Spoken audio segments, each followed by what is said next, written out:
ദൈവനാമത്തിന് മഹത്വമുണ്ടാകട്ടെ.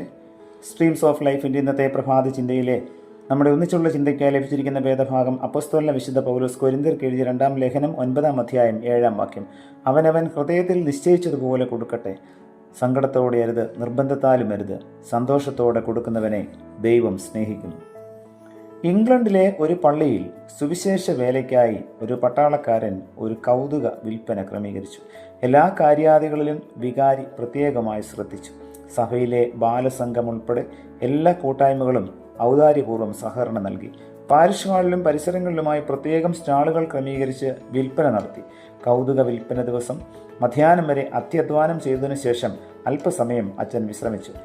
സായാഹ്നത്തിൽ പൊതുവെ കാര്യങ്ങൾ എത്രത്തോളമായി എന്നറിയുന്നതിന് അച്ഛൻ സ്റ്റാളുകൾ സന്ദർശിച്ചു. അച്ഛൻ്റെ അത്ഭുതത്തിനും സന്തുഷ്ടിക്കും 1-2 സ്റ്റാളുകൾ ഒഴിച്ച് എല്ലായിടത്തും മുഴുവൻ വസ്തുക്കളും വിൽപ്പന നടത്തി കഴിഞ്ഞിരുന്നു. ഒരു സ്റ്റാളിൽ വെട്ടുതുണികൾ ശേഖരിച്ച് കൈകൊണ്ട് തയ്ച്ചെടുത്ത ഒരു മനോഹരമായ ചെറുമെത്ത വിൽക്കാൻ സാധിക്കാതെ അവശേഷിച്ചിരിക്കുന്നത് അദ്ദേഹം കണ്ടു. അത് ദാനം ചെയ്തത് ഒരു മിസ് സ്മിത്ത് ആയിരുന്നു. അവർ ദീർഘകാലമായി രോഗക്കിടക്കയിലായിരുന്നു. പ്രാർത്ഥനയിലും ദാനത്തിലും മുന്നിട്ട് നിന്ന ആ സ്ത്രീയുടെ അനേക ദിവസങ്ങളിലെ അത്യധ്വാന ഫലമായി തുന്നിയെടുത്ത ആ ചെറുമെത്ത വിൽക്കാൻ സാധിക്കാതെ പോയി എന്നറിയുമ്പോൾ മിസ് സ്മിത്തിനുണ്ടാകുന്നതായ ഇച്ഛാഭംഗത്തെ അച്ഛൻ കണക്കിലെടുത്ത് അച്ഛൻ തന്നെ അത് വിലയ്ക്ക് വാങ്ങി. അദ്ദേഹം അതുമായി ഭവനത്തിലെത്തിയപ്പോൾ ആ ഇടയ്ക്ക് ആഫ്രിക്കയിൽ നിന്ന് അവധിക്ക് വന്നതായ ഒരു മിഷണറി അച്ഛനെ പ്രതീക്ഷിച്ച് പാഴ്സനേജിൽ ഇരിക്കുന്നത് കണ്ട് വളരെ സന്തോഷത്തോടെ ആഫ്രിക്കയിലെ വയൽ പ്രദേശത്ത് ആർക്കെങ്കിലും ഇത് നൽകാം എന്ന് പറഞ്ഞ് അദ്ദേഹത്തിന് നൽകി. ദീർഘകാല അവധി കഴിഞ്ഞ് മിഷണറി ആഫ്രിക്കയിൽ തൻ്റെ സുവിശേഷ വയൽ പ്രദേശത്ത് എത്തി. തൻ്റെ പ്രവർത്തനങ്ങളെല്ലാം പുനരാവിഷ്കരിച്ചു. സ്വദേശത്തു നിന്നും കൊണ്ടുവന്ന വസ്തുവകകളെ ക്രമീകരിച്ചു വെച്ചു. അതിൽ ചെറുമെത്ത ഭദ്രമായി സൂക്ഷിക്കുന്നതിന് വെയിലത്തിട്ട് ഉണക്കി. ആ സമയം അവിടെയുള്ള ഗ്രാമത്തലവൻ മിഷണറിയുമായി സംസാരിക്കുന്നതിന് വന്നു. ദീർഘകാലമായി ആ ഗ്രാമത്തിൽ പള്ളി വയ്ക്കുന്നതിന് ഒരു മനോഹര സ്ഥാനം വിലയ്ക്ക് വാങ്ങുന്നതിന് മിഷണറി ശ്രമിച്ചിരുന്നു. സ്ഥലമോ അനുവാദമോ നൽകുന്നതിന് ഗ്രാമത്തലവൻ കൂട്ടാക്കിയിരുന്നില്ല. പ്രതികൂല മനോഭാവത്തോടെയാണ് ആ കാര്യത്തെ അയാൾ വീക്ഷിച്ചത്. പള്ളി വയ്ക്കുന്നതിന് സ്ഥലമോ അനുവാദമോ നൽകുന്നതല്ല എന്നറിയിക്കുന്നതിനും കൂടിയാണ് ഗ്രാമത്തലവൻ അവിടേക്ക് കയറി വന്നത്. തത്സമയം വിചിത്ര നിറങ്ങളിലുള്ള മനോഹരമായ ആ ചെറുമെത്തയിൽ അയാൾ ആകൃഷ്ടനായി. അദ്ദേഹത്തിൻ്റെ എതിര് മനോഭാവമെല്ലാം മാറ്റി പള്ളി വയ്ക്കുന്നതിന് അനുവാദം നൽകാം എന്ന് അദ്ദേഹം പറഞ്ഞു.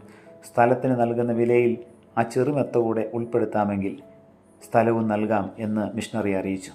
പിന്നീട് സംഭവിച്ച കാര്യങ്ങൾ നമുക്ക് ഊഹിക്കാവുന്നതേയുള്ളൂ. അതിലുമുപരി ഈ വർത്തമാനം ഇംഗ്ലണ്ടിൽ മിസ് സ്മിത്ത് അറിഞ്ഞപ്പോൾ അവൾ വളരെ ആനന്ദാശ്രുക്കൾ പൊഴിച്ച് ദൈവത്തിന് സ്തോത്രം ചെയ്തു. പ്രിയമുള്ളവരെ, മറ്റുള്ളവർക്ക് സ്നേഹപൂർവ്വം നാം ദാനം ചെയ്യുമ്പോൾ പിറുപിറുപ്പ് കൂടാതെ നമുക്ക് നൽകാൻ സാധിക്കണം. കർത്താവിനോടുള്ള സ്നേഹം അത്യധ്വാനം ചെയ്ത് ഒരു ദാനം നൽകാൻ മിസ് സ്മിത്തിനെ പ്രേരിപ്പിച്ചത് അവളുടെ കരുതൽ മനോഭാവമാണ്. എത്രയോ മനോഹരമായ ഫലമാണ് അത് ഉളവാക്കിയത്.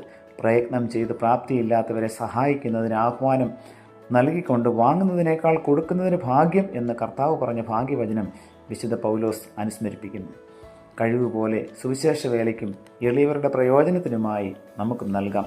കർത്താവിന് വേണ്ടി ചെയ്യുന്ന പ്രവൃത്തിയോ നൽകുന്ന ദാനമോ ഒരിക്കലും ഫലം പുറപ്പെടുവിക്കാതിരിക്കില്ല. ദൈവം നമ്മെ ഏവരെയും അതിനെ സഹായിക്കട്ടെ. പ്രാർത്ഥിക്കാം. പ്രിയ കർത്താവേ, ഇന്ന് കേൾപ്പിച്ച വചനത്തിനായി നന്ദിയോടെ സ്തോത്രം. അവിടുന്ന് ഞങ്ങൾക്ക് നൽകിയിരിക്കുന്ന അനുഗ്രഹം കർത്താവിന് വേണ്ടി നൽകുവാൻ തക്കവണ്ണം ഞങ്ങളെ അവിടുന്ന് സഹായിക്കണമേ. പിറുപിറുപ്പ് കൂടാതെ കർത്താവെ മറ്റുള്ളവർക്ക് നൽകുവാൻ, ദൈവവേലയ്ക്ക് നൽകുവാൻ ഞങ്ങളെ അവിടുന്ന് സഹായിക്കണമേ. കർത്താവ് ഞങ്ങൾക്ക് നൽകിയിരിക്കുന്ന അനുഗ്രഹം അതിൻ്റെ ഒരംശം ഞങ്ങൾ എല്ലായ്പ്പോഴും മാറ്റിവെച്ച് ദൈവവേലയ്ക്കും ദൈവത്തിൻ്റെ രാജ്യത്തിൻ്റെ അഭിവൃദ്ധിയുടെ പ്രവർത്തനത്തിനായും നൽകുവാൻ തക്കവണ്ണം അവിടുന്ന് സഹായിക്കണമേ. പുത്രൻ്റെ നാമത്തിൽ പ്രാർത്ഥന കേൾക്കണം പിതാവേ. ആമേൻ.